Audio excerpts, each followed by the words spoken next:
All right, this is a key to section 1.7 part 3, and 3 problems on this worksheet involve compound inequality, solving a compound inequality. Now notice how these compound inequalities look. So you have an expression, a variable expression in the middle, and then you have 2 constants on the other side of the inequality symbol. So what you want to do here is determine what values of x will make this inequality a true statement. So whatever value of x, you want that expression right here, the value of this expression to be less than or equal to 7, and at the same time, it want it to be greater than a negative 3. Same thing here. What values of x will make this variable expression, the value of this variable expression, less than 10, and at the same time greater than or equal to 0. All right, so that's going to be the idea in all these 3 problems. Now what you want to do is to find the values of x that will make this inequality a true statement. You want to get the variable x in the middle by itself. So if I were to cover this part up right here, notice that this would be a linear equation, a linear inequality. So what you did in the past was you added 5 to both sides and then you divided by 2. Well, for this compound inequality, you do the same thing, except instead of adding 5 to this side and to this side, you're going to add 5 to all 3 parts. So you're going to say plus 5, plus 5, plus 5. So I'm adding 5 to all 3 parts. And so negative 3 plus 5 is 2, and so I get 2 is less than 2x, it's less than or equal to, and then 7 plus 5 is 12.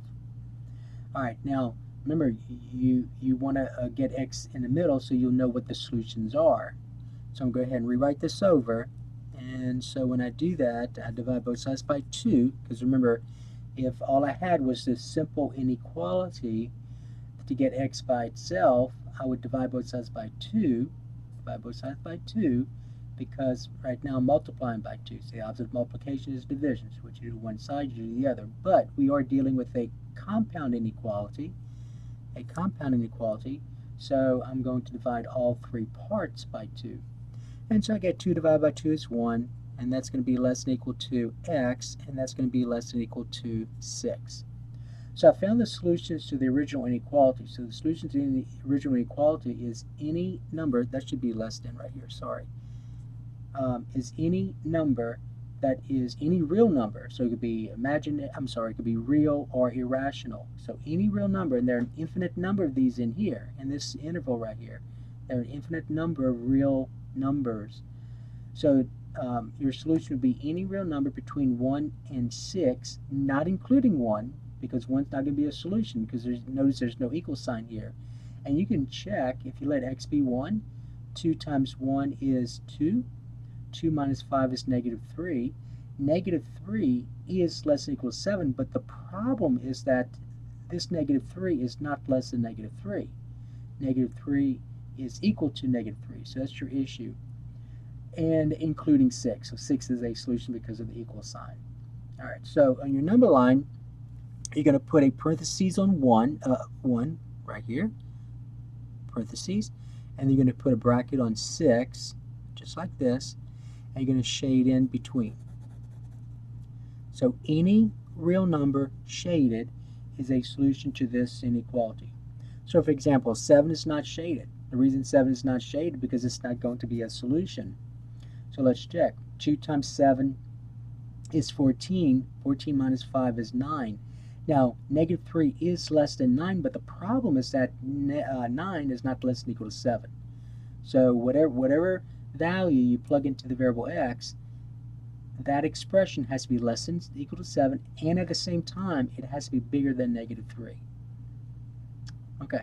And then interval notation, just read it from your graph. You're just going to say parentheses 1, comma, 6 to, 2, 6 with a bracket. So there's number 1. So that's solutions to number 1. No other value of x will make this inequality a true statement. All right, and number 2, same idea. So you want to get the variable x in the middle.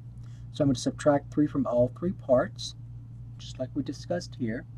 And so when I do that, I get 0 subtract 3 is a negative 3 is less than or equal to 2x is less than 7. All right, and then I'm going to go ahead and rewrite this over. And so now I'm going to get, so again, if this was just 2x less than 7, I divide both sides by 2. So I'm going to divide all three parts by 2, just like this. And so I get negative 3 halves is less than or equal to x is less than 7 halves. All right, and so any real number between negative 3 halves and 7 halves is a solution, and there are an infinite number of these real numbers. So negative 3 halves is a solution because of the equal sign, and then 7 halves is not going to be a solution because there's no equal sign here. But any real number between them is going to be a solution. So negative 3 halves, remember this part right here, negative 3 halves is negative 1.5.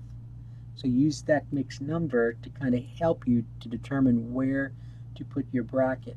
So negative 3 halves is negative 1.5. So that's going to be right here. So I'm going to get a bracket like this. So that's negative 1.5. And then 7 halves, remember, is 3.5. So on 3.5, I'm going to have parentheses since there's no parentheses, since there's no equal sign. And then you're going to shade all real numbers between them. So remember, this right here is negative 3 halves, and this right here is 7 halves. And so your interval notation, you see bracket, negative 3 halves, comma, 7 halves to infinity. All right.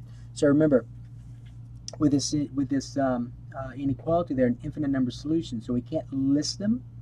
We can't list them, so we're just going to graph them like this and write them in interval notation. So with these inequalities, you don't have a finite number of solutions. There's an infinite number, so that's why we graph these. And we put it in interval notation. Okay, number 3, same idea. You're going to add 2 to all three parts. So negative 8 plus 2 is a negative 6. It's less than 4x. It's less than 12. And so to get x by itself, I'm going to go ahead and rewrite this over. To get x by itself, you can divide all three parts by 4. And so I'm going to go ahead and reduce this. So that would be a negative 3 halves. It's less than x. It's less than 3. And so my solution would be any real number between negative 3 halves and 3. And negative 3 halves and 3 are not included because there's no equal signs here. So 1 negative 3 halves, which is just like this, so negative 1.5, you're going to have parentheses, just like this. And then on 3, you're going to have parentheses. Make sure you put it on 3, just like this. And then shade everything between them. And just remember, though, that this is negative 3 halves. So your solution would be parentheses negative 3 halves, comma, 3 with parentheses. Okay. And then make sure I did this correctly. That's 12 divided by 4 is 3. Okay, so you're done. So that's the solution to this inequality. Again, there are an infinite number of these solutions. There are an infinite number of real numbers between negative 3 halves and 3, so you can't list them finitely. So you're going to graph them just like this. There are an infinite number of these, all kinds of real numbers, an infinite number of real numbers, rational and irrational in here. And then here's your interval notation. All right, so that's going to take care of the key to 1.7, part 3.